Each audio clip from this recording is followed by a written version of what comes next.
Welcome to the Compassionate Accountability Podcast.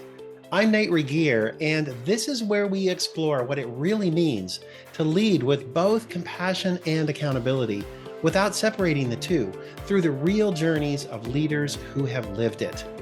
If you're navigating people, pressure, conflict, drama, and the responsibility of trying to hold it all together, you're in the right place. In less than a year, she went from being a newly certified compassionate accountability trainer to being nominated for the highest service award that her organization gives to staff. My guest today says that the biggest aha that she experiences from participants in her programs is when they realize that conflict doesn't have to be scary and that they can communicate through it to build trust and keep focused on team goals instead of ending up being derailed by drama.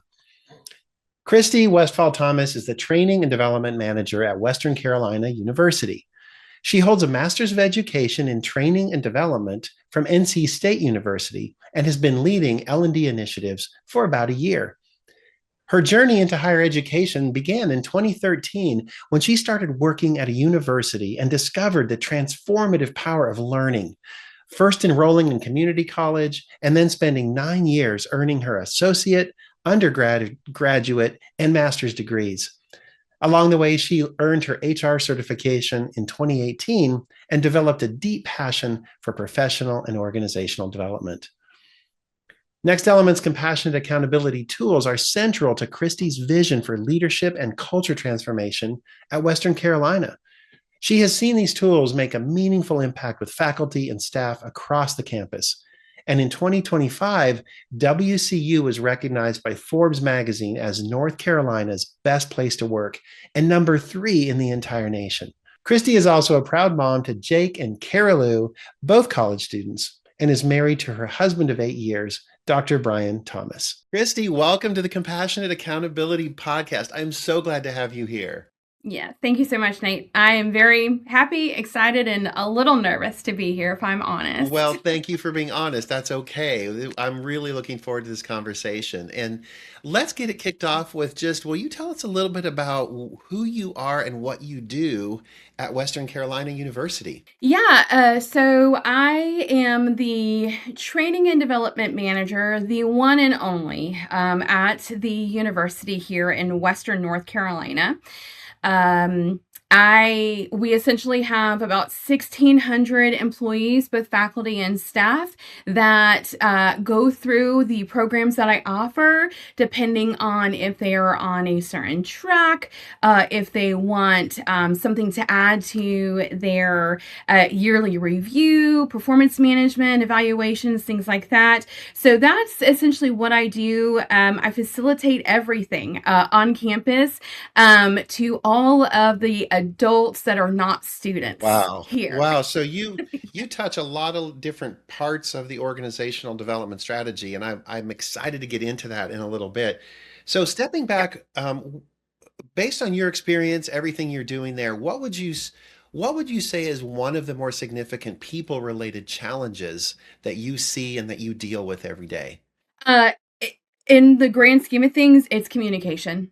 It is always communication from my employee relations team members that work very closely with me and human resources here. That's mainly what we hear is the communication is not happening where it needs to happen. And so that really is the largest piece that I facilitate right now. Okay. Yeah, boy, we hear that a lot. And you more recently joined the learning and development team or became the team at Western Carolina. Yes. But you're part of a program, you're carrying the torch for a program that's been building momentum for quite a while. I'm not sure how much you know, but if you turn back the clock and go back to before all of this, what was going on? What were things like before this focus started to emerge? And in the grand scheme of things, it's always been this.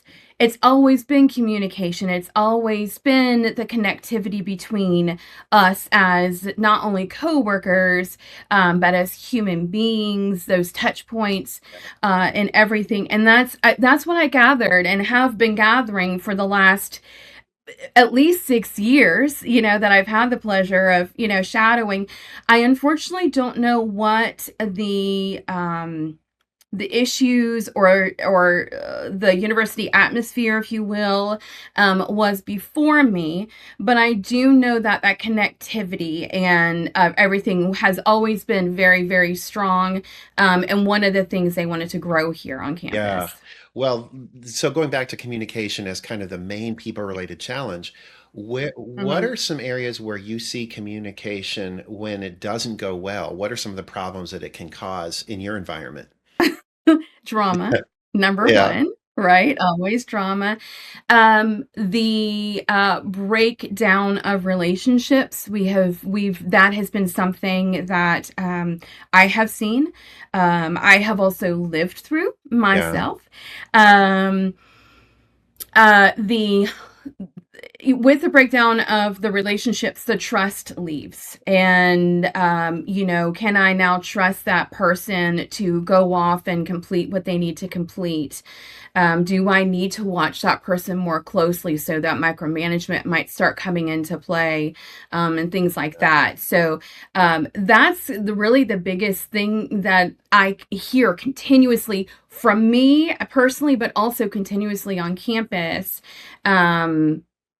Is just that breakdown in that relationship that should be strong and is no longer strong. Like that is so, hearing that is so consistent with the trust and conflict research that we've been doing, particularly over this last year.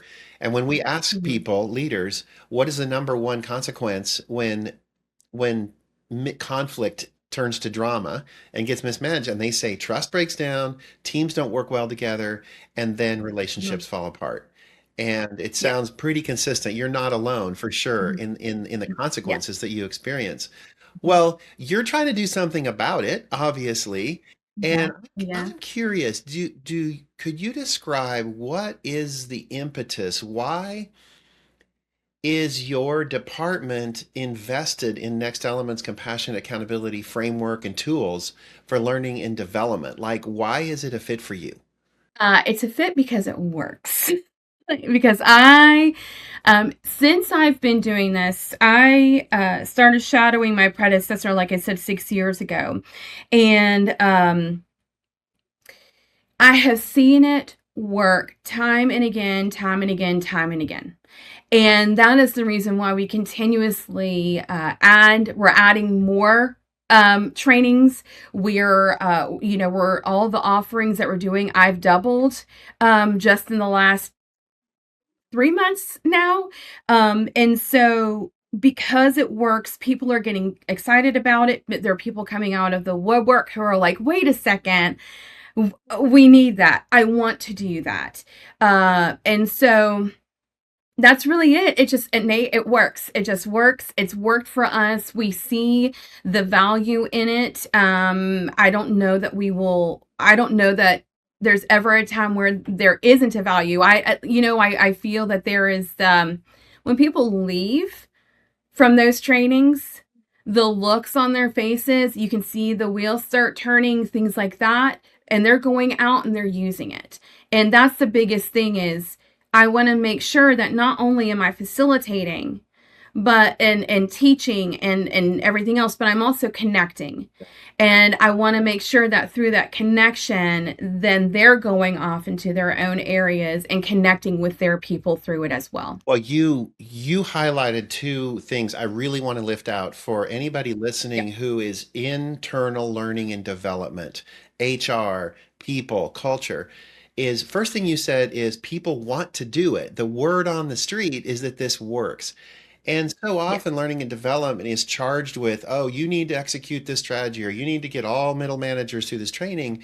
And it's Mhm, hard to mhm. get people excited and enthusiastic about something that you believe in. So when the word is Yes. on the street and people are asking for it, that is a way better position to be in as learning and development. Instead of you're out there Mm. trying to convince people why they should do this, or they're being sent Yeah. against their will because of Mhm. some organizational thing.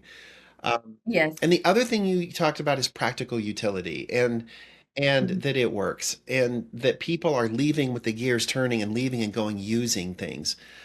So Yeah. often after trainings, even if people are excited in the middle of the training, by the time they walk out the Right. door and now they have to use the tool, they're like, ah. Yeah. So you're seeing people Yeah. go out and use this stuff. Yes, absolutely. And that's a big thing that we have is we do have programs where this is, compassionate mindset or the CA products or whatever are required to take. However, and then they come in, they're like, do I want to be here? Do I want to do this? I was told by so and so, I needed to do this, etc. But I have seen an absolute shift in that mindset when they get into that class and start learning about it. Um, it's making them excited. And I have seen that shift where, they may not have wanted to be there in the beginning, but in the very, very end, they're coming away with something much greater than they came in with. What a great outcome. And Mhm. I know that your organization is very strategic and very visionary about the work they do. How do you, could you just describe maybe one or two connections between the way in which you're rolling out our tools and the actual strategic priorities of the organization? How do you connect those dots? Yeah. Yes, yes, yes, absolutely. So we have our strategic plan is called Honoring Our Promise, and it hits on multiple different facets and things like that. But really, the one that I am primarily focused on is employee excellence. And in that employee excellence, it's allowing or giving our employees, faculty, and staff the tools and the abilities to continue to grow within their career. And that is what I will always be focused on. That is something that is obviously very huge here. We want to continue to grow our people. They're facilitators in their own right, especially in the faculty area, and they're going out and they're teaching the students. So we want to make sure that we're also growing those faculty to give the best back to their students, right? And so that's where I land. The biggest thing right now is with employee excellence in the things that I have rolled out and touching on the CA products. Um, there are two different areas. One is Compass, and that is for newly hired or newly promoted supervisors. And then the other is what we call WCU Works. And this year is able to roll out a program called Peak, and it's for all administrative personnel or support personnel on campus, which is amazing because that's where I came from. That's where I started, and so I'm trying to take what I've gone through previously and hand back the tools that they will need to grow and to continue to grow within the university. So that's where those CA products currently live with our strategic plan and currently live within training and development. Wow. I love hearing you articulate this because when you were going through certification and learning these tools for the first time, your gears were already Mhm. turning. You're thinking, okay, this applies here, this applies here. Yes. And you do have an unusually amazing relationship with the strategy and the executive kind of vision for the organization. Mhm. And Mhm. it's paying off. I understand that didn't you get an award recently? Your organization get an award? Yes, yes. So Western Carolina is the number one employer in the United States, or not United States, North Carolina, but the number three employer in the United States. Wow. And what organization did you get Midwest. this award from? From Forbes, Wow. Forbes magazine. Well, that is Hmm. prestigious because attracting and retaining great talent is kind of the Right. holy grail for organizations. And Mhm. it sounds like one of the things you've been able to do is when you can provide people with practical tools to help them do their job better and be more effective and learn and grow, Mhm. that's one of the main drivers of retention. within an Yeah. organization. Yep. Fantastic. Yes. Wow. Well, Yep. congratulations on that award. And I know it Thank takes a you. whole system-wide effort and a united effort to achieve success like this. Um, how Hmm. does this success validate for you the things you're doing? It's hard to articulate it. It just is. I know people here. I'm just so new to. I'm not new to it. I'm not, but I'm new to this role. I'm new to being the one and only, if you Yeah. will. And so, in the grand scheme of things, the administration and the leadership on this campus really have everything to do with where we currently are and the overall um, outlook and growth of this university. They have given me and most everybody on this campus the ability to grow ourselves, which then leads to growing, back to training and development, the training development program, which then touches on, um, all of our employees and allowing them and knowing that they matter and knowing that their growth matters. And I think that that is huge.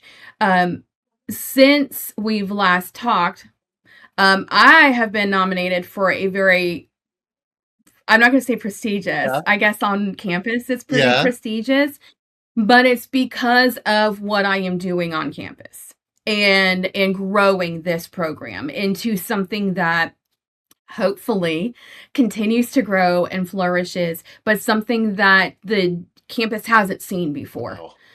There's excitement around it. There's excitement around the CA products. There's excitement around the training and development that's being offered and everything else. And so um, it's there. It's just, we have what we need because we are such a cohesive, strong Yeah. community, if you Oh, will. that's fantastic. Hmm. So Yeah. before communication, when it would break down, it caused drama. And the result of that drama was trust broke down. Yeah. Teams couldn't work well together and get stuff done, and then relationships fell apart. Right. So Yes. now that you're building this program, you're bringing these tools to the organization. How would you say you're changing the way people think about communication and conflict? I think I'm getting them excited about it. Conflict, getting excited I about conflict? conflict, but go moving through it appropriately. And I'm not getting them excited about actually having the issues, but if the issue should arise, they have the tools and the ability to now move through it. They're listening to what's being facilitated to them. They're moving through the booklets and the workbooks and all of the exercises and everything else, and we're bringing in real life situations where, okay, obviously don't tell me what's happening, I don't need to know the full drama, but or who is going through it with you, but let's take a step back and say, okay, if you need to sit down with this person, let's have a real life conversation, and I'll pretend to be that person. I will sit back and I'll listen and I'll respond appropriately, with how Yeah, yeah, with how I need to respond. And that's getting them excited. It's actually getting them excited because they're having these aha moments of, wait a second, if I am able to move through this communication appropriately, then we can retain that person. Then that person won't go out and start, looking for another job because our relationship is now broken. We can build this back up. And so gaining that trust again and everything else. So I think for me, at least, I have seen that excitement of learning the tools yeah. appropriately learning the Yeah. tools. Well, we like to Hmm. say that conflict is inevitable, but drama is optional. Yeah. And it Right. sounds like what you're saying is when people get that realization that, wait, drama is not inevitable. And if we learn how to Hmm. work with conflict in a different way, we can move through and really achieve that um really ultimate goal, which is to strengthen the relationship and at the same time get the results. and not compromise Yes. one for the other. Yeah, Yeah. absolutely. Mhm. Fantastic. Well, Mhm. so you've been on a journey on both sides of the coin. You were the recipient of these amazing things. Now you're teaching them to others. You've just received an award for your work. What is a lesson you've learned about leadership and culture that would be helpful for others that are listening? That culture is something, it's foundational, and it is rooted not only in your employees, but it's rooted in the community around. And for me, that was something huge. It's not just me and the people I'm facilitating, it's me and the community and everybody else. And so the culture is, it's set. However, it can absolutely shift and change depending on what is happening, right? And what's being offered and what the care that is being given. Yeah. And so, yeah, Yeah. that's, I mean, that's, it shifts and it moves, but it still has a foundation and you can build upon it, Well, I essentially. think you're talking about something that's very profound, which is culture is something we often struggle to get a handle on, but yet we all Right. say we want a good culture. And we talk about how brand is a lagging indicator of the quality of your culture, and your brand is Hmm. strong. You just received Yeah. a award for being a best place to work. That's a strong brand, Yes. but it comes Yes. because of your culture being strong. And what I'm hearing you say is the culture, though, is the sum of all the interactions between the people. And when you can Yes. impact those interactions to be positive and Hmm. life-giving, and when the conflict is used in healthy ways, it really manifests kind of this definition of compassion accountability, which is to the practice of demonstrating that everyone is valuable, capable, and responsible in every interaction, and that's the mindset. Yeah. So it's like you're saying, when a culture has the mindset, everything flows. Yeah. 100%. 100%. And I'll also say, and in the grand scheme of things, for leadership wise, a leader who is willing to listen and a leader who is, it starts at leadership. So for me, if the chancellor wasn't invested in all of this, and it wouldn't trickle Yeah. down to me, it wouldn't trickle down to the other entities and people on campus. And so in the grand scheme of things, if we want to look at kind of like the overall reason why we got here and why really I'm here, is because of amazing Yeah. leadership and leadership that believes in our brand and builds upon that. And I always go to the back to the word excited, and excited seems to kind of flow through our culture, and it flows through, and that's that mindset. It's that excited mindset of growth, Yeah. Well, essentially. I hope that there are listeners out there listening to this that are leaders that care and want to create an amazing culture, and also people that are Mhm. in charge of learning and development that want to participate in Yeah. that. So, if you were going to Mhm. have any advice to either of those people listening, if they want to get on a journey, move towards where you are, what advice would you have? I always, always, always say that if you feel like you want to be somewhere else, be a self advocate for yourself as well as where you work or where you are. If you're not a self advocate and you're not building yourself up and continuously learning and evolving and everything else, then at least to me, this is not a this isn't science backed or anything. This is Kristy's opinion. But at least to me, you're stuck. You're not going to move anywhere. Yeah. And so having those conversations and using the tools that we have to build, right? And to be able to go to leadership and be able to flow through an orpo and believe, and everything else, right?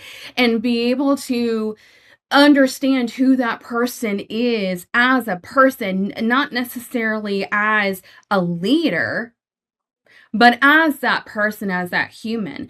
And that's where I've approached most everything that I have gone through in the last however many years that I have been on this journey, it's been a while. Yeah. I'm finally here and I'm still learning and I'm still building and I'm still self-advocating. And so that's the biggest thing is to, approach leadership in an honest and pure way, if you will, with the best of intentions to self-advocate for you and self-advocate and then advocate for your brand or wherever you're working Well, currently. I don't know that I've ever met anybody that is so a living example of what you just said, because you're so assertive about where you want to go, what you're amazing self-advocate, but you're so open to learning too, and just a sponge for all of that learning. So, what is one truth about conflict that you think people should know? Uh, this is right. One truth about conflict that they should know. Uh, in the grand scheme of things, conflict is not the worst thing in the world, and it can absolutely be moved through. Oh, thank you. What is one thing that leaders, or really anybody, forget about communication? That communication goes two ways. It's a two-way street. Wow. What is the most common aha moment that you get from people that you're training and working with? Light bulb moment. I Nate, in all honesty, I have seen more light bulb moments than I have in the last 6 years of shadowing my predecessor in the last few months. The last few months through compassionate accountability, compassion mindset, and other programs, and the biggest light bulb moments usually are, wait a second, I can communicate with that person. Wow. What a moment of hope when you maybe thought it was hopeless and now you have a new way. So last thing is, what is something important you've learned about yourself in this whole journey? Um, that I've got it. You got it. I've got it. I've got it. I continuously remind myself that I've got it, but I've got it. And whatever it is whatever is currently on my plate that day, um, or that month or whatever. But I've got it, and I can do it. Wow. Well, Kristy, I am so grateful. Thank you for coming on the show. I can imagine you're going to be an inspiration for a lot of people out there that are on a similar journey or have big dreams for their organizations. And is there anything about you where you work that you are so proud of, or something you'd like to just brag about of your organization?